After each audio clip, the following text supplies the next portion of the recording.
toutes et à tous, on est ravis de vous parler de ces 10 idées, des 10 méthodes d'épargne qu'il faut vraiment avoir dans, j'allais dire, dans sa trousse à outils d'épargnants. Moi, j'aurais vraiment voulu les connaître beaucoup plus tôt parce que j'aurais mis en place beaucoup de choses bien plus tôt.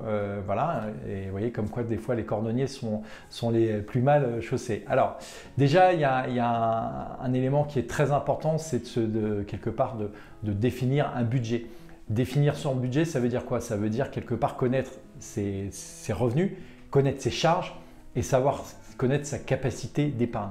Voilà, donc ça c'est vraiment la première des choses et vous verrez que vous aurez des bonnes surprises et des mauvaises surprises avec des dépenses qui vous paraîtront complètement inutiles et d'autres où vous direz bah, c'est bien, vous avez plutôt bien piloté vos dépenses. Donc ça c'est vraiment important, définir son budget. Une fois qu'on a défini son budget, eh ben, on va pouvoir les définir ses objectifs. Quels sont mes objectifs? Dans la vie, on peut avoir beaucoup d'objectifs. Les exprimer, ce n'est pas forcément facile, hein. Le job d'un bon conseiller en investissement financier, c'est de pouvoir vous aider à les exprimer. Nous, au sein de Meilleur SCPI, quand on accompagne nos clients, on essaie vraiment de vous pousser à bien définir ces objectifs. Donc, par un objectif d'acheter, je sais pas, un voilier, d'acheter un vélo, de partir en vacances, d'avoir un capital pour un apport pour une résidence principale, voilà, d'avoir des revenus passifs, etc., de transmettre, d'épargner de façon verte, etc., etc. Donc, vous voyez que vous avez plein d'objectifs, mais ce n'est pas le propos. Une fois que vous avez défini ces objectifs, ça va vous permettre de comprendre en fait sur quel type de support vous allez pouvoir vous positionner. Les supports, que ce soit des livrets, des SCPI, des contrats d'assurance vie, ne sont qu'un moyen, qu'un outil qui répond à vos objectifs. Donc vous voyez ô combien ces objectifs, il faut les définir et ils sont importants. Il y a la diversification. Le fait d'être diversifié, on ne met pas tous ses œufs dans le même panier, on ne met pas tous ses œufs dans une même société de gestion ou chez un même assureur vie.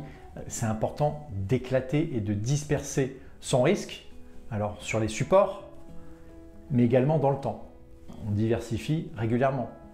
Moi je dis toujours à mes clients, je préfère un client qui va investir, plutôt que d'investir 100 000 € tout de suite, qui va découper ses investissements peut-être en 10 ans, 10 000 € par an, mais qui va pouvoir vraiment renforcer, structurer et vraiment avoir un portefeuille qui sera vraiment solide. Et ça, pour moi, c'est peut-être d'y aller de façon un petit peu plus prudente, entre guillemets, alors voilà, moins ambitieuse, mais vous décorrélez d'un risque et puis vous dormez un petit peu plus tranquillement. Il y a l'épargne mensuelle, on a parlé tout à l'heure de budget, faire en sorte de mettre chaque mois de l'épargne de côté, c'est très important, chaque mois. Comme disent les jeunes, vous coffrez en début de mois et au moins comme ça, voilà, vous avez mis en place ces éléments, donc l'épargne mensuelle. Et puis, toujours dans cette logique d'épargne mensuelle, sur une thématique qui est vraiment intéressante et qui vient des États-Unis, le dollar cost average, le fait d'investir chaque mois une même somme. Alors généralement, c'est sur une action ou d'acheter une action de façon régulière. Bah, vous allez acheter votre action à un prix qui va être moyenné sur le long terme.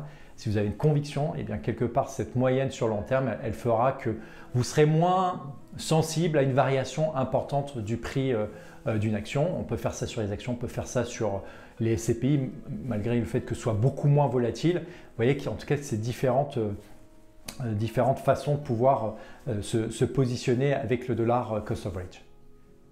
Une autre méthode qui est vraiment intéressante, et ça on appelle ça la méthode des intérêts composés. Réinvestir vos dividendes.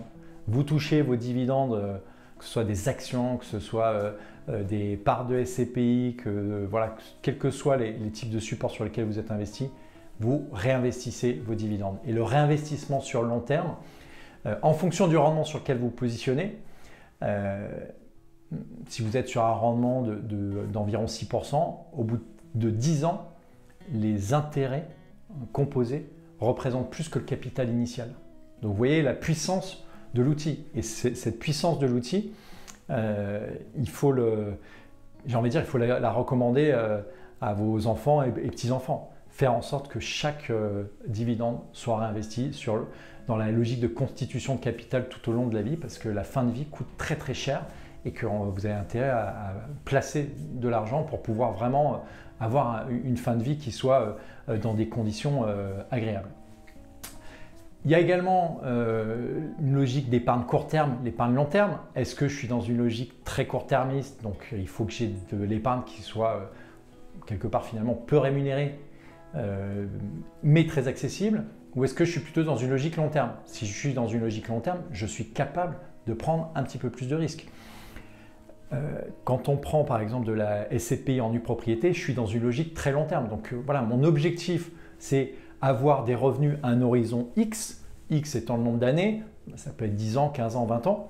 Donc je suis capable de quelque part d'avoir une épargne qui n'est pas liquide. Voilà. Donc ça c'est un élément qui est important. On a également l'épargne de précaution. Alors l'épargne de précaution, comme son nom l'indique, c'est pouvoir faire face aux aléas de la vie. Et c'est important que vous ayez j'allais dire que vous remplissiez cet objectif-là. Généralement, on suggère d'avoir 6 mois de salaire. Ça permet quelque part de vraiment pouvoir anticiper les choses si jamais voilà, vous avez un retournement de situation professionnelle, un aléa de la vie. Hein. Vous avez des aléas de la vie qui sont très positifs et tant mieux. Acheter dans des bonnes conditions, je sais pas, le parking à côté de chez vous, un appartement, etc., etc. Donc il faut avoir de l'épargne de précaution pour pouvoir faire face à ces aléas positifs, mais vous pouvez aussi des aléas négatifs, et ces aléas négatifs, si vous avez préparé ces éléments, quelque part vous serez plus tranquillisé sur la suite. Et c'est vraiment un élément important. Quand on avait les taux bas, il y avait plein de conseillers en gestion de patrimoine qui disaient non, mais laissez pas votre argent sur le livret A. Non, si, laissez-le sur le livret A parce que si demain vous avez besoin de faire un virement en moins de 48 heures, vous serez bien content d'avoir votre épargne sur un livret A. On a également ce mouvement qui est important dans l'univers de l'épargne, c'est le mouvement FIRE, faire en sorte quelque part d'avoir une retraite anticipée. Donc c'est très strict en termes d'épargne parce que vous êtes dans une logique très frugale et cette frugalité elle est vraiment nécessaire pour pouvoir avoir cette retraite anticipée. Donc on avait fait une vidéo spécifique là-dessus, un article spécifique là-dessus, vous pourrez le voir sur la chaîne YouTube. Mais voilà, en tout cas c'est un mouvement qui vous force à être extrêmement épargnant, d'épargner maximum avec cette règle du 4%, avoir un rendement de 4%. Ce rendement de 4%, il va vous permettre de tenir quelque part cet objectif de pouvoir partir à la retraite à 50 ans. Après, se pose la question, qu'est-ce que vous ferez le jour de vos 50 ans? Parce que on ne s'arrête pas de vivre à 50 ans quand même. Hein. Ce n'est pas parce qu'on part à la retraite qu'on s'arrête de vivre. Mais voilà, en tout cas, il y a quand même des questions un peu philosophiques et psychologiques qui sont intéressantes. Ce n'est pas le débat. En tout cas, on est ravis de vous voir de plus en plus nombreux. On essaie de toujours vous apporter de la pédagogie. N'hésitez pas à télécharger notre guide des SCPI, plus de 100 000 lecteurs. Et puis, on vous dit à très vite sur meilleurscpi.com.